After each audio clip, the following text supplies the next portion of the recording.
नमस्कार, स्वागत है आपका हमारी खास पेशकश में। मैं हूं विवेक मित्तल। दोस्तों, हम डेली बात करते हैं बीमारी की, टेस्टिंग की, लेकिन आज जो टेस्टिंग की हीरो कंपनी है, आज हम उसके एमडी से बात करेंगे। आज हमारे साथ खास मेहमान जुड़े हैं स्टूडियो में। हमारे साथ डॉक्टर लाल पैथलैब के एमडी ओम मनचंदा सर जुड़े हुए हैं। ओम सर, बहुत बहुत स्वागत है सर आपका, और बहुत बहुत शुक्रिया सर अपना कीमती समय हमारे स्टूडियो में आने के लिए और हमें देने के लिए। सर मैं थोड़ा सा कंपनी की बारे में जानना चाहता हूँ कि हमने देखा था कि कोविड के समय पर बहुत सारी जो ये लैब टेस्टिंग वाली कंपनीज़ हैं, इनकी ग्रोथ जो थी वो सुपर नॉर्मल थी। अब हम चूँकि नॉर्मल साइकिल में आ चुके हैं, अभी क्या किस तरह की ग्रोथ आप इस पूरे सेक्टर में देख रहे हो, स्पेशली कंपनी में देख रहे हैं? तो कोविड का एक ऐसा टाइम था जहां सबको मालूम ही है, जो हमारे नॉन कोविड टेस्ट थे वो काफ़ी नीचे गिर गए थे और कोविड की टेस्टिंग बढ़ गई थी।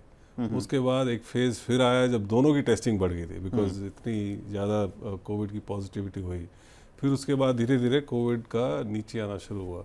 और हमने एक दो चीज़ें जो ऑब्ज़र्व की हैं कोविड के बाद, जो लोगों में अपना प्रिवेंटिव हेल्थ चेकअप का जो है उसकी तरफ जो रुझान है वो काफ़ी बढ़ गया है। लोग अपनी सेहत का ख्याल रखना चाहते हैं। तो हमने नोटिस किया है कि जो प्रिवेंटिव हेल्थ की टेस्टिंग है कोविड के बाद बढ़ रही है। और लोगों को थोड़ा ये भी लग रहा है कि उस टाइम कोमॉर्बिडिटी का एक इशू था, तो लोग चाहते हैं कि अपना जो डायबिटीज़ है या हाइपरटेंशन है, जो बेसिक जो एनसीडी है जिनको हम नॉन कम्युनिकेबल डिजीज़ बोलते हैं, राइट। उसकी अवेयरनेस भी काफ़ी बढ़ गई है।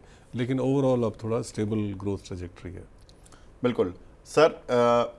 वैसे तो हम मतलब मैं दर्शकों को बता दूं कि आप की जो जर्नी है इस कंपनी के साथ 20 साल से है सर, और 20 साल में डॉक्टर लाल पैथलैब कहां से कहां पहुंच चुकी है। मैं पिछले 10 साल की ही कुछ डेटा की बात करता हूं। सेल्स की जो एवरेज ग्रोथ आ रही है कंपनी की वो 15%, प्रॉफिट की ग्रोथ करीब 16%।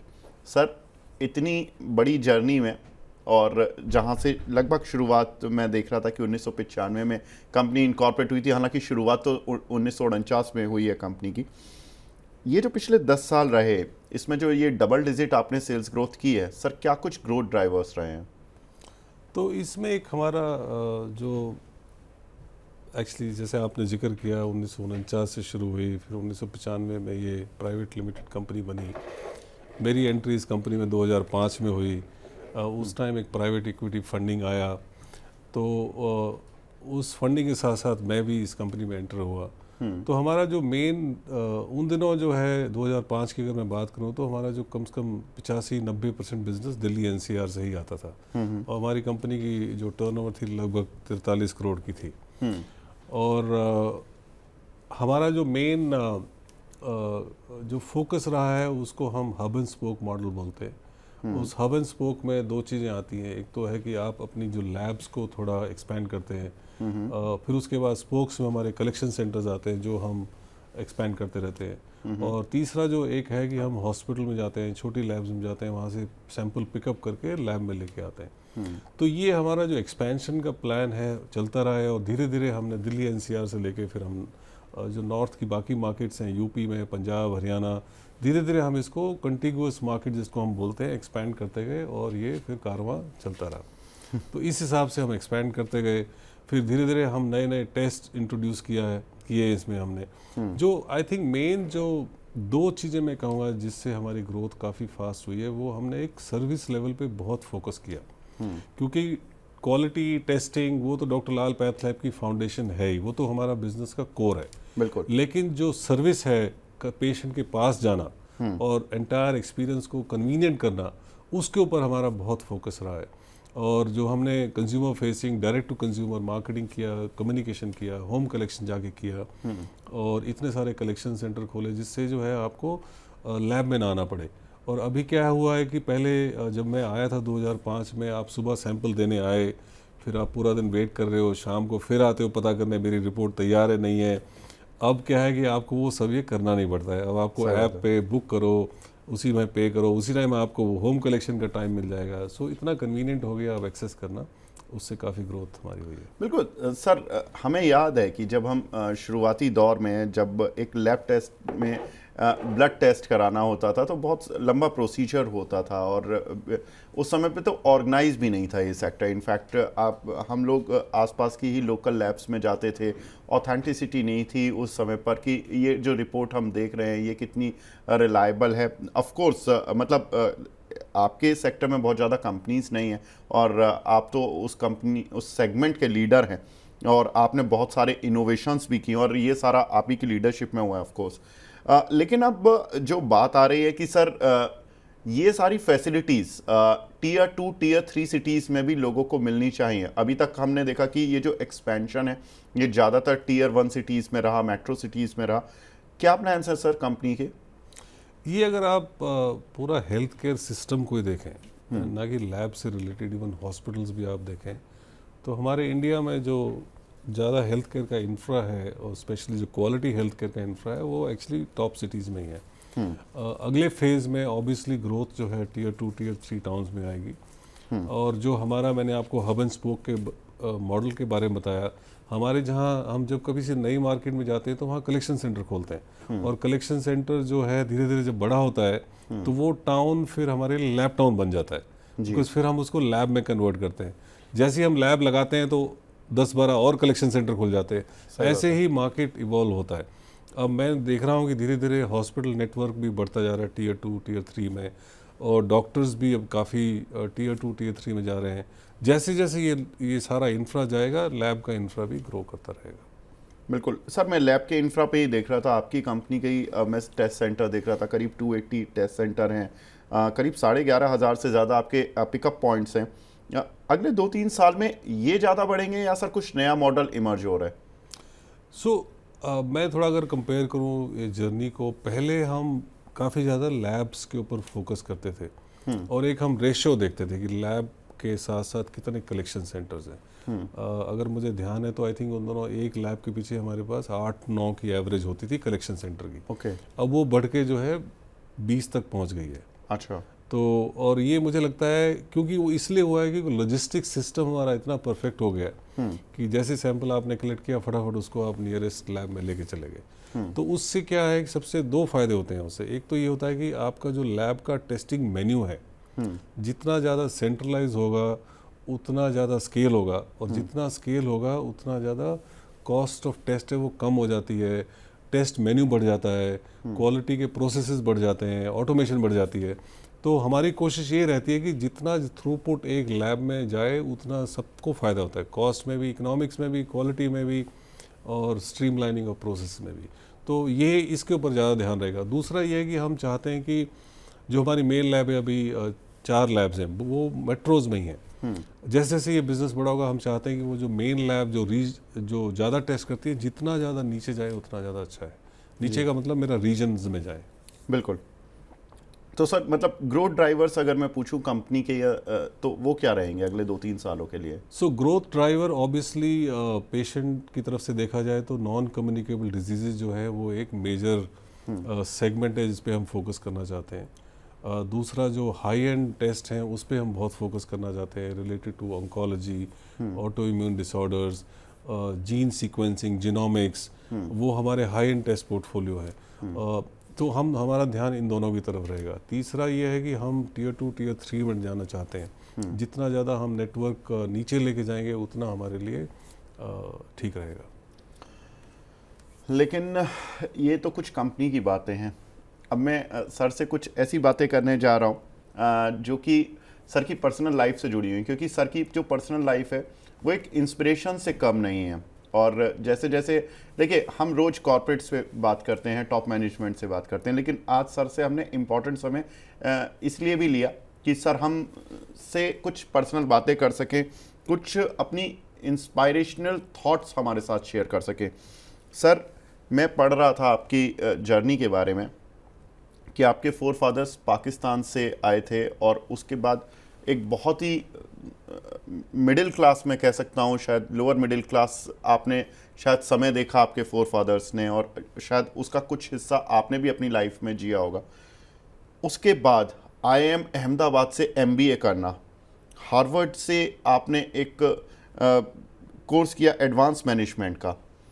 सर ये कितना बड़ा स्ट्रगल था लाइफ में, उस समय का, क्या कुछ आपको बचपन की बातें याद हैं, क्या कुछ आपने चीज़ें देखी, और उसके बाद ये जो पूरी जर्नी रही लाइफ की, इसके बारे में कुछ बताएं सर। हाँ, ये एक ज़्यादातर इसके बारे में बात नहीं होती है। ऐसे आपने एक सवाल पूछा तो ये बात अगर मैं बहुत पहले लेके जाऊं तो मेरे फादर जो है 28 साल के थे जब पार्टीशन हुआ। अच्छा। और पार्टीशन में जब वो आए तो उनकी पूरी जो फैमिली थी, वाइफ और 2 बच्चे मेरे ख्याल से उनके उस टाइम थे, तो both all 3 of them died during this process. Oh. तो आके फिर at 28 years you are left with nothing. तो उसके बाद वहाँ से उन्होंने उनको रीबिल्ड करना शुरू किया लाइफ को। तो जब आए तो वो पहले लुधियाना फिर फरीदाबाद इस एरिया में आके सेटल हुए। तो उन दिनों काफ़ी लोग जो है वेट कर रहे थे कि उनको थोड़ा बहुत यहाँ ज़मीन मिलेगा, तो सबकी अपनी अपनी किस्मत कहाँ उनको ले गई। तो मेरे फादर को एक जगह है छोटी सी मांडीखेड़ा, एक गांव है जी। वो पहले गुड़गांव डिस्ट्रिक्ट में होता था लेकिन अब वो मेवात डिस्ट्रिक्ट में आता है। अच्छा। तो वहाँ पे उनको 2-3 एकड़ किले ज़मीन मिली, तो वहाँ वो सेटल हो गए। उनके कुछ ब्रदर भी थे, वो भी सेटल हुए। अच्छा, वहाँ पे इतना ज़्यादा पानी नहीं है तो इतना वो था नहीं, फार्मिंग में इतना कुछ उनको मिला नहीं। फिर वहाँ से निकल के एक छोटा सा और गांव है नगीना, तो वो शिफ्ट हुआ। आई थिंक मुझे एग्जैक्ट साल तो शायद याद नहीं है, 1948 या 49 में वो वहाँ जाके सेटल हुए। फिर उन्होंने दोबारा से शादी की, तो हम 5 भाई बहन हैं, तो I am the youngest in the family. तो वो छोटे से गांव में उन्होंने थोड़ा बहुत काम किया। और मेरी मदर जो है उस टाइम स्टिच किया करती थी क्लोथ्स एंड ही used to sell. So that's how this whole rebuilding. And ये स्टोरी एक्चुअली जितने भी वहाँ से लोग आए थे, काफ़ी लोगों की ये स्टोरी है, वो तो पार्टीशन के टाइम की है। तो मैं क्विकली शिफ्ट करना चाहता हूँ क्योंकि मैं यंगेस्ट था। मेरी जो बर्थ है वो 1965 का है। अच्छा। वो उस गांव का है नगीना का। वो उन दिनों 4-5 हज़ार पॉपुलेशन होती थी, अभी शायद 11-12 हज़ार की पॉपुलेशन है।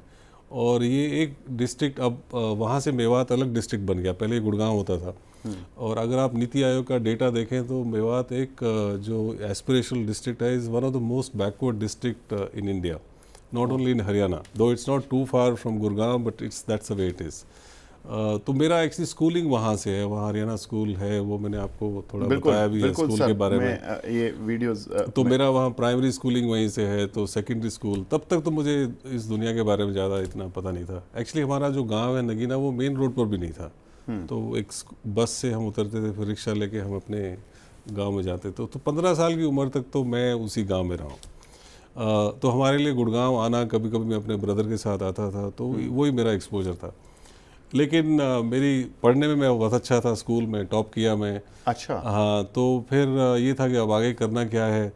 तो हरियाणा में एक एग्रीकल्चर यूनिवर्सिटी है हिसार में, तो मेरा वहाँ एडमिशन हुआ एग्रीकल्चर कॉलेज में। अच्छा। हाँ, तो वहाँ पे एक रूरल कोटा के रिजर्वेशन के थ्रू मैं वहाँ एडमिशन हुआ। फिर मैं वहाँ गया तो 2 साल के बाद मेरे अच्छे मार्क्स थे, तो यूनिवर्सिटी के अंदर एक मैकेनिज़्म था कि अगर आप वेटनरी कॉलेज में जाना चाहें तो जा सकते हैं। तो मेरा एक्चुअली फिर मैंने वेटनरी कॉलेज में किया, that's why I write doctor, so I am a veterinary doctor. So फिर वो करना शुरू किया, धीरे धीरे थोड़ा और पता लगने लग गया कि क्या होता है करियर का, कैसे इसको सेटल करना है। फिर मुझे पता लगा कम्पिटिटिव एग्ज़ाम्स होते हैं जी।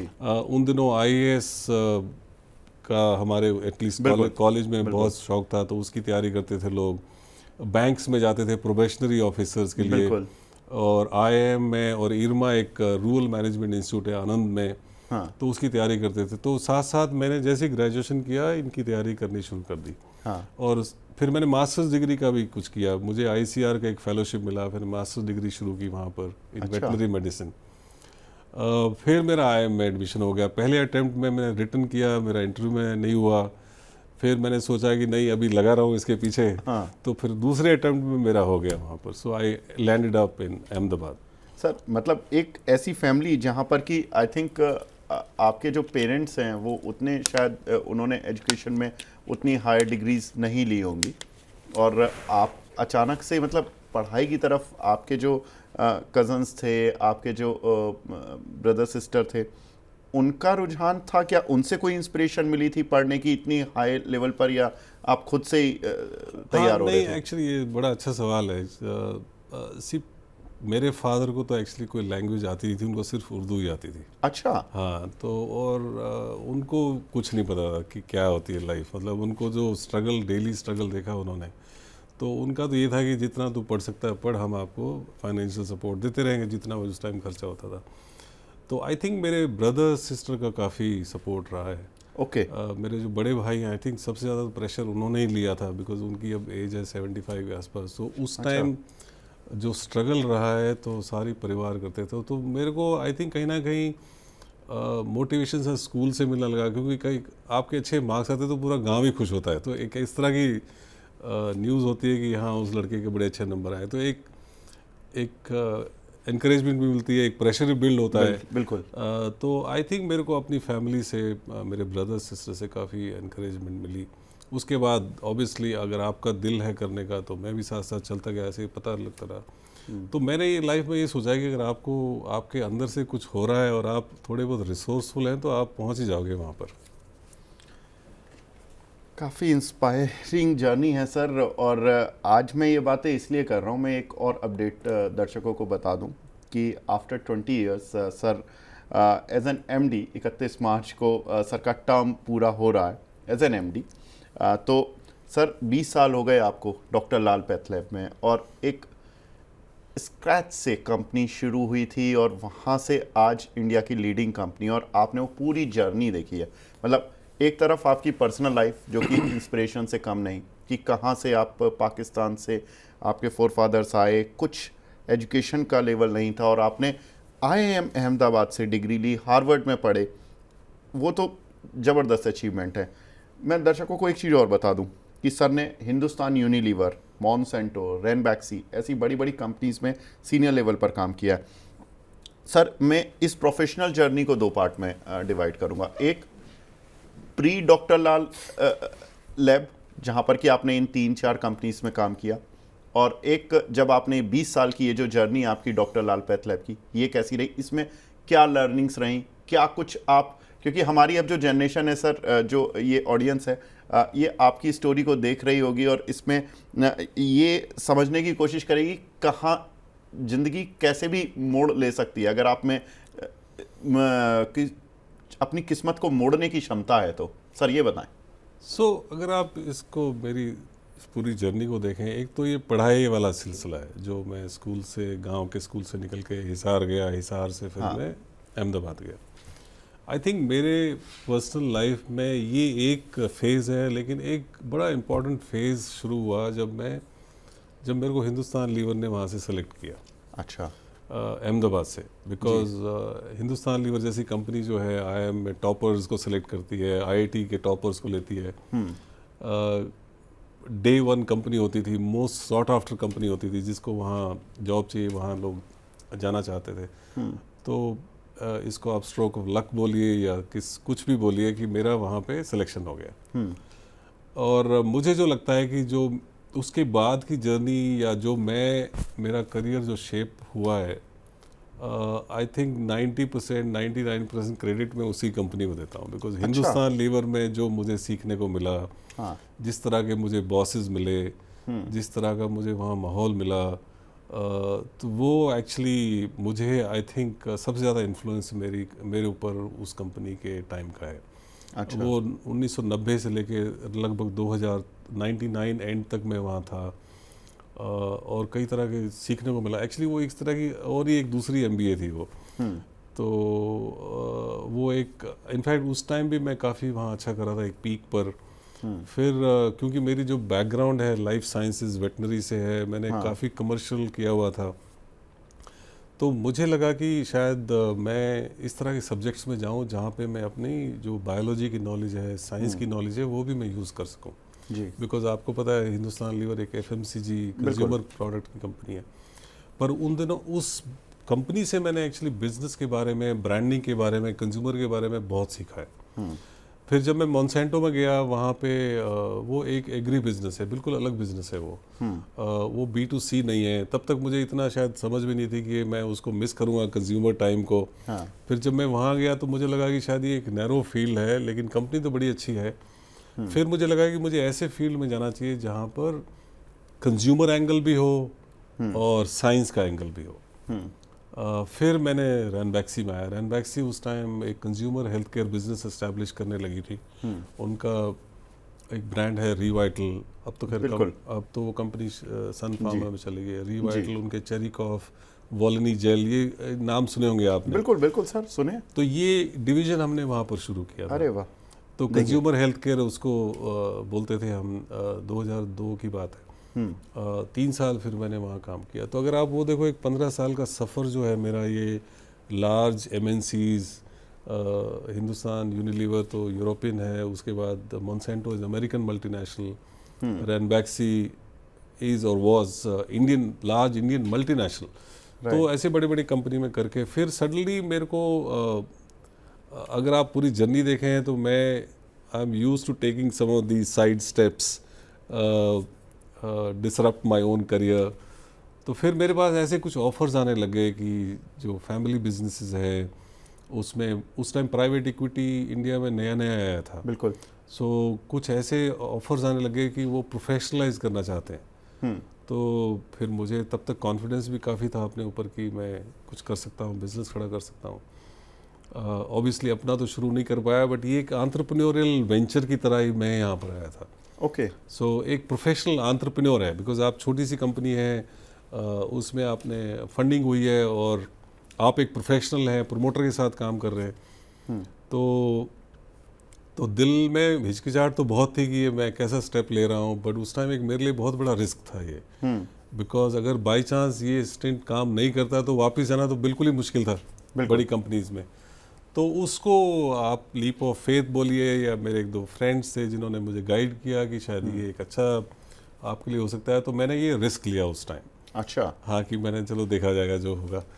तो 2005 में फिर मैं यहाँ आया तो मेरे को ऑब्वियसली मुझे इतना अपने ऊपर कॉन्फिडेंस था कि बिजनेस तो मैं संभाल लूँगा, बिकॉज उन्होंने बोला कि आप ऐसे हिंदुस्तान लीवर जैसी कंपनी जब काम करते हैं तो आपसे पहले भी कोई एक अच्छे से काम करके गया होगा, उसके ऊपर इम्प्रूव करना मुश्किल है, लेकिन यहाँ तो कोई कुछ है ही नहीं, थोड़ा सा करोगे कुछ ना कुछ बेनिफिट वो पता लग जाएगा उसका जो रिजल्ट्स है। सही बात है। तो वो तो मुझे कॉन्फिडेंस था, लेकिन ये था कि पता नहीं ये सारा जो इकोसिस्टम है फैमिली बिजनेस का, प्राइवेट इक्विटी का, ये पता नहीं कैसे होगा। आई थिंक उसके लिए मैं क्रेडिट डॉक्टर लाल को देना चाहूँगा, उनकी फैमिली ने मुझे बड़ा सपोर्ट किया। बिल्कुल। I think without his support, without his family support, we wouldn't have come where we have come. So उसके बाद 2-3 साल के बाद फिर हमने टीम बिल्ड करनी शुरू की, फिर ये सफ़र शुरू हुआ। सर क्या अच्छे एक्सपीरियंस रहे, क्योंकि मतलब डॉक्टर लाल पैथले में आप 20 साल रहे हैं, और कुछ लाइफ के ऐसे पल बताइए जो कि आपके दिल के काफ़ी करीब है। तो एक तो 2-3 फेजेस में मैं बताऊंगा। एक तो पढ़ाने वाला जो फेज़ है, पढ़ाई वाला जो है। हाँ। उस टाइम हर एक की आदमी की तमन्ना होती है कि मुझे कुछ करना है, कि इस डायरेक्शन में जाना है। कॉन्स्टेंटली यू आर थिंकिंग कि लाइफ मुझे करना क्या है, राइट। एक सबके सामने सवाल होता है ये, और खुद के लिए भी होता है, लोग पूछते भी हैं। तो मेरे अच्छा क्लैरिटी भी इतनी नहीं होती है, तो वो तो ऑब्वियसली थोड़ी बहुत क्लैरिटी साथ साथ आदमी को आती रहती है। लेकिन मैंने नोटिस किया है कि आपको ना लोगों से बात करनी चाहिए, रिसोर्सफुल होना चाहिए। जितना लोगों से पूछेंगे उतना आपको ज्ञान मिलेगा। और दूसरा ये कि there is no shortcut to hard work. आप बिना मेहनत के आपको, you can be lucky once but you can't be lucky every time. So अगर आपको, और रास्ता ये इतना लंबा है करियर का, अगर आप देखो तो मुझे अब देखो 35 साल तो काम करते ही हो गए, उससे पहले 15-20 साल की पढ़ाई है आपकी। तो इसमें कई बार हो सकता है आपको कुछ ऐसा मिल जाए, यानी सडनली स्टार्ट थिंकिंग कि मेरे जैसा कोई है नहीं, तो वो कई बार हो सकता है कि किस्मत से कुछ हुआ, बट हार्ड वर्क का कोई सब्स्टिट्यूट नहीं है। एक तो मेरा ये मानना है। दूसरा, आपको रिसोर्सफुल होना बहुत ज़रूरी है, क्योंकि सारी चीज़ें शायद आपको नहीं पता होंगी। आपको लोगों से बात करनी चाहिए कि ये कैसे होता है, वो कैसे होता है। अब देखो, जैसे मैं वेटनरी में था, वहाँ से IIM अहमदाबाद का मुझे पता करना, मुझे याद है उस टाइम जब हमारे फाइनल ईयर में इंटर्नशिप होती थी, काफ़ी सारे हमको स्टाइपेंड मिलना शुरू हुआ। सो मेरे सारे बैचमेट्स कोई क्लास टूर्स में बाहर जा रहा है और मैं यहाँ पढ़ाई कर रहा हूँ उसके लिए। सो उस टाइम तो लोग बोलते भी थे क्या पढ़ाई करते रहता है हमेशा से, बट उसका जो एंड रिजल्ट है वो आज दिखने को मिलता है, ना कि आपको उस टाइम मिलेगा। तो उस मेहनत का आपको सफल फल ज़रूर मिलता है। सर लास्ट क्वेश्चन, अब आगे के क्या प्लान्स हैं? अभी जैसे आपने बोला मेरी टर्म ख़त्म हो रही है, मेरा 35 इयर्स का करियर है, तो अभी तो मैं थोड़ा सा ब्रेक लेना चाहूँगा जस्ट टू अंडरस्टैंड कि मुझे अभी क्या करना है। मेरा जो एक्सपीरियंस है काफ़ी एरियाज़ में है, कंज्यूमर बिजनेस में है, लाइफ साइंसेज में है, हेल्थ केयर में है। तो एक अभी बिल्कुल बहुत ज़्यादा क्लियर तो अभी नहीं हो दिमाग में कि क्या करना है बिल्कुल, बट ठीक है, अभी मैं ऐसी सिचुएशन में जहाँ पे I can do multiple things and take it forward. बिल्कुल। 35 साल काम करने के बाद वैसे तो ये क्वेश्चन बनता नहीं था, लेकिन सर एज एन एंकर पूछना होता है कि आगे के क्या प्लान्स हैं। लेकिन सर बिल्कुल, और जो आपने बताया, मतलब जो दर्शक सुन रहे होंगे कि मतलब हम बहुत सारे लोग बोल देते हैं कि हमारे पास पढ़ाई के पैसे नहीं थे, हम बहुत ही ऐसे स्कूल्स में पढ़े थे, जैसा कि सर की वीडियोस में भी हमने देखा कि स्कूल्स की क्या हालत हैं, और उस स्कूल से पढ़ के और IIM अहमदाबाद जाना और उसके बाद हार्वर्ड से कोर्स करना, ये आम बात नहीं होती है। दूसरा, फिर बड़ी बड़ी कंपनीज़ में बड़े बड़े डेजिग्नेशंस पर काम करना, और डॉक्टर लाल पैथ लैब जैसी कंपनी जहाँ पर कि सर बिल्कुल शुरुआत से लगभग जुड़े और उसको किस मुकाम पर पहुँचा दिया। आज शायद कोई इंसान होगा भारत का जो नहीं जानता कि डॉक्टर लाल पैथ लैब किस प्रोडक्ट का नाम है। उस प्रोडक्ट को इतना पॉपुलर बना देना और उसको इंडिया की लीडिंग कंपनी बना देना अपने सेक्टर में, ये आसान चीज़ें नहीं हैं। सुनने में आसान लगता है। और सर का जो एक टैगलाइन मुझे बहुत अच्छी लगी कि no shortcut of hard work, ये एक जो यूथ हैं आज हमारे जो देख रहे होंगे इस प्रोग्राम को, उनके लिए है कि हार्ड वर्क करना ही पड़ेगा, उसका कोई शॉर्टकट नहीं है, वो करना ही पड़ेगा। जब तक नहीं करेंगे जब तक कुछ नहीं मिलेगा। सर मन तो नहीं कर रहा कि इस शो को यहाँ पर समाप्त किया जाए, लेकिन समय सीमा है और बहुत अच्छा लगा सर आपसे मिलकर बात करके। Thank you very much sir, आज आपने अपना कीमती समय दिया और हमारे studio. Thank you very much. Thank you.